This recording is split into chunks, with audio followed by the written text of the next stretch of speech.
अस्सलाम वालेकुम dear students, उम्मीद है आप सब खैरियत से होंगे। आज हमारा चैप्टर नंबर 1 का लेक्चर नंबर 5 है। टॉपिक हम डिस्कस करेंगे इलेक्ट्रॉन अफिनिटी। लास्ट लेक्चर में हमने ना आयनाइजेशन एनर्जी के बारे में पढ़ा था। वहाँ हमने ये बात डिस्कस की थी कि जब हमने इलेक्ट्रॉन को निकालना है किसी एटम में से तो हमें एनर्जी सप्लाई करना पड़ती है, जिसकी वजह से वो इलेक्ट्रॉन उस एटम से निकल पाए, और उस एनर्जी को हमने नाम दिया था आयनाइजेशन एनर्जी। इलेक्ट्रॉन अफिनिटी जो है ना, ये ऑपोजिट है आयनाइजेशन एनर्जी के। यहाँ पे हमने इलेक्ट्रॉन को ऐड करना है किसी एटम के अंदर। हम इस टॉपिक को पहले समझते हैं। ये सपोज एटम का सेंटर है, न्यूक्लियस, ये उसका पहला शेल है और ये उसका सेकंड शेल है। सपोज इसमें ना ये इलेक्ट्रॉन इस तरह से फील है। पहले शेल में हम 3 इलेक्ट्रॉन बना लेते हैं और दूसरे शेल में एक सिंगल इलेक्ट्रॉन मौजूद है। अब मैं चाहता हूँ कि मैं इस एटम के अंदर ना एक नया इलेक्ट्रॉन को ऐड करूँ। सपोज ये मेरा इलेक्ट्रॉन है, मैं चाहता हूँ ये मैं इस आखिरी शेल में ऐड करूँ।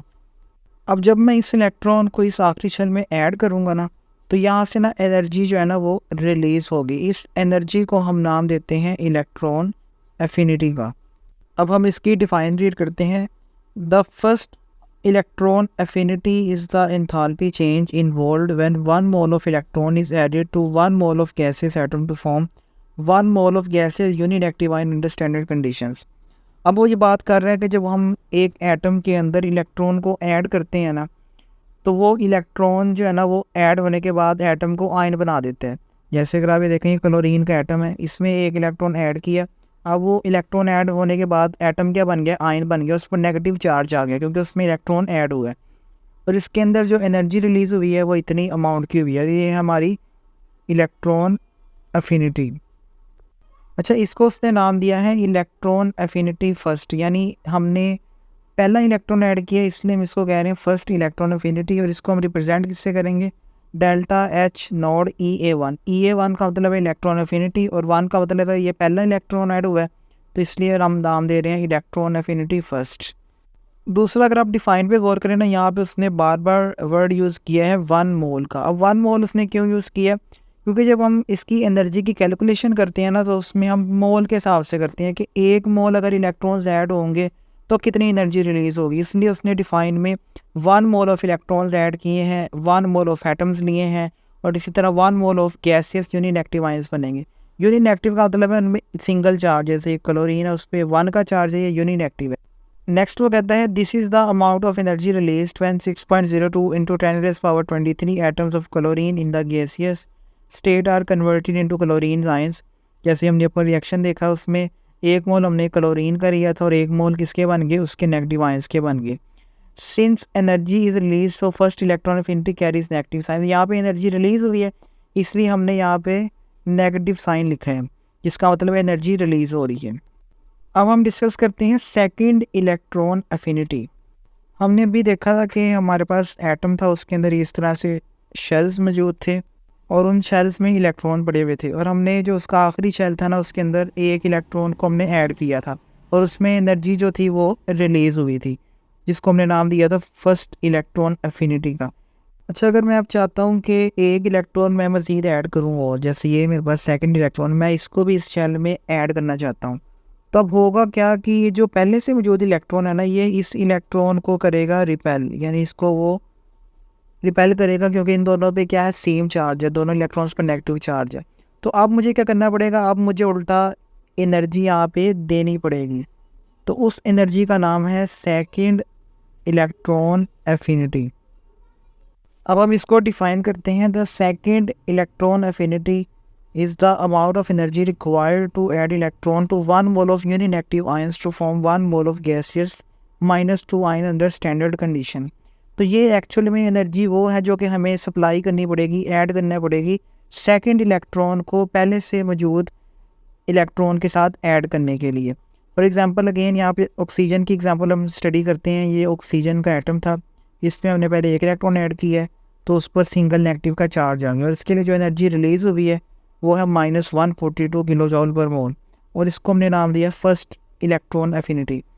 अब जब मैं ये जो ऑक्सीजन माइनस बना है, इसमें एक और इलेक्ट्रॉन ऐड करूँगा ना, जैसे यहाँ पे ऐड किया, तो ऑक्सीजन पर चार्ज हो जाएगा -2 का, क्योंकि 2 इलेक्ट्रॉन्स अब ऐड हो गए हैं। अब यहाँ पे उल्टा मुझे एनर्जी सप्लाई करना पड़ेगी, इसलिए यहाँ पे साइन क्या है? प्लस। इसको हम नाम देंगे सेकंड इलेक्ट्रॉन एफिनिटी का। यहाँ पे उसने रीज़न भी लिख दिया, it is because the negatively charge ion repels the incoming electron, के जो पहले से मौजूद इलेक्ट्रॉन है उसको नया आने वाला इलेक्ट्रॉन दोनों के दरमियान रिपल्जन होगी, इसलिए यहाँ पे एनर्जी हम ऐड कर रहे हैं। नेक्स्ट हम देखते हैं periodic trends in electron affinity. Periodic table में ग्रुप्स में और पीरियड्स में इलेक्ट्रॉन एफिनिटी कैसे चेंज होती है, पहले हम ग्रुप को स्टडी करते हैं। अब हमने एटॉमिक रेडियस में ये बात पढ़ी थी कि हम जब टॉप टू बॉटम मूव करते हैं ग्रुप के अंदर तो एटम का साइज़ बढ़ता है। जब एटम का साइज़ बढ़ेगा तो न्यूक्लियस और उसके आखिरी शेल के दरमियान फासला भी बढ़ जाएगा। लिहाजा जब हम नया इलेक्ट्रॉन बाहर से ऐड करना चाहेंगे ना, तो उसको न्यूक्लियस की फ़ोर्स कम मिलेगी क्योंकि न्यूक्लियस दूर पड़ा हुआ है, जिसकी वजह से इलेक्ट्रॉन एफिनिटी की वैल्यू कम हो जाएगी ग्रुप के अंदर। As the atomic size increases down the group, जैसे ही ग्रुप के अंदर एटॉमिक साइज नीचे को बढ़ता है, the larger atomic size causes the incoming electron to experience less attraction from the nucleus. तो जो बाहर से नया इलेक्ट्रॉन आ रहा है ना, उसको न्यूक्लियस की कम अट्रैक्शन मिलती है। Consequently the electron affinity generally decreases down the group, लिहाजा हम कह सकते हैं कि ग्रुप के अंदर इलेक्ट्रॉन एफिनिटी की वैल्यू डिक्रीज करती है। This trend is observe in halogens, और हैलोजन में इसका उसने यहाँ पे एग्जांपल शो की है। हैलोजेंस कहते हैं ग्रुप नंबर 17 के एलिमेंट्स को, उसमें फ्लोरीन, क्लोरीन, ब्रोमीन, आयोडीन और एस्टाटीन शामिल है। जो अभी हमने ट्रेंड पढ़ा है उसके मुताबिक जब हम ग्रुप में डाउनवर्ड मूव करेंगे तो इलेक्ट्रॉन एफिनिटी की जो वैल्यू है वो डिक्रीज़ करेगी। हम इसका ऑर्डर लिख लेते हैं, सबसे ज़्यादा फ्लोरीन की होनी चाहिए, फिर क्लोरीन की, फिर ब्रोमीन की आनी चाहिए, फिर आयोडीन की और लास्ट में एस्टाटीन की आनी चाहिए। लेकिन यहाँ पे ना एक्चुअल में फ्लोरीन और क्लोरीन में थोड़ी सी एक्सेप्शन होती है। क्लोरीन की एक्चुअल में फ्लोरीन से ज़्यादा होती है, बाकी ऑर्डर उस तरह ही रहता है, ब्रोमीन, आयोडीन, एस्टाटीन। अब इसकी रीज़न क्या है कि जो फ्लोरीन है इसकी क्लोरीन से कम क्यों है, इसकी रीज़न हम इस टॉपिक के लास्ट में डिस्कस करते हैं। लिहाजा हमारे पास ये इलेक्ट्रॉन एफिनिटी का हैलोजेंस के अंदर ट्रेंड आ गया है। नेक्स्ट हम देखते हैं पीरियड के अंदर। पीरियड में हमने एटॉमिक रेडियस में ये बात पढ़ी थी कि जब हम लेफ़्ट टू राइट मूव करते हैं ना, तो जो न्यूक्लियस है उसका चार्ज बढ़ता है, उसके चार्ज की वजह बढ़ने की वजह से जो एटम का साइज़ है वो भी डिक्रीज़ होता है। अब जो नया इलेक्ट्रॉन आएगा उसको न्यूक्लियस की अट्रैक्शन फिर ज़्यादा मिलेगी, जिसकी वजह से इलेक्ट्रॉन एफिनिटी की वैल्यू भी इंक्रीज़ हो जाएगी। Generally electron affinities become more negative as we move from left to right in a period. जब हम पीरियड में लेफ़्ट टू राइट मूव करते हैं तो जो इलेक्ट्रॉन एफिनिटी है उसकी वैल्यूज़ इंक्रीज़ हो जाती हैं, ज़्यादा नेगेटिव हो जाती हैं। This is firstly due to the increase in nuclear charge. पहली इसकी रीज़न ये है कि जो न्यूक्लियर चार्ज है, न्यूक्लियस पर चार्ज इंक्रीज़ हो जाता है, which attract additional electrons more strongly.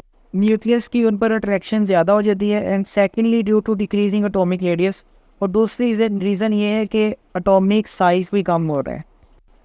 Next आपकी बुक पर उसने ये टेबल बनाया हुआ है, उसमें एक तरफ उसने ग्रुप नंबर 17 के एलिमेंट्स लिखे हैं जिनको हमने हैलोजेंस कहा है, और एक तरफ उसने ग्रुप नंबर 1 के एलिमेंट्स लिखे हुए हैं। अगर आप इनकी इलेक्ट्रॉनिक कॉन्फ़िगरेशन देखें तो यहाँ पे क्लोरीन की सबसे ज़्यादा है और सबसे कम है एस्टाटीन की, जो भी हमने देखी थी। लिहाजा बाकी उस तरह ही है। तो डाउन द ग्रुप जब हम जाएंगे तो इलेक्ट्रॉन एफिनिटीज़ की वैल्यू डिक्रीज़ कर रहे हैं। और इसी तरह ग्रुप नंबर 1 की बात करें तो लिथियम सबसे ऊपर है तो इसकी वैल्यू सबसे ज़्यादा है, और जो सीलियम है ये सबसे लास्ट में है तो इसकी वैल्यू सबसे कम है। तो इसकी वैल्यूज़ भी नीचे जाते हुए डिक्रीज़ कर रही हैं। इस टॉपिक के अब हम कुछ क्वेश्चन डिस्कस कर लेते हैं। कहता है explain the reason in following fact about the electron affinity.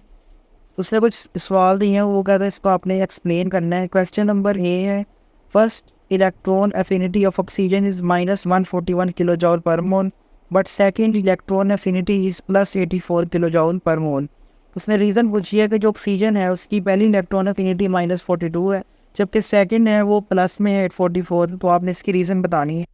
हमने अभी ऑक्सीजन के 2 रिएक्शंस पढ़े थे। पहले रिएक्शन में हमने देखा था कि एक इलेक्ट्रॉन हम उसमें ऐड कर रहे हैं तो उसकी जो फर्स्ट इलेक्ट्रॉन एफिनिटी की वैल्यू आई थी वो थी -142 किलो जॉल पर मोल, इतनी एनर्जी रिलीज़ होगी।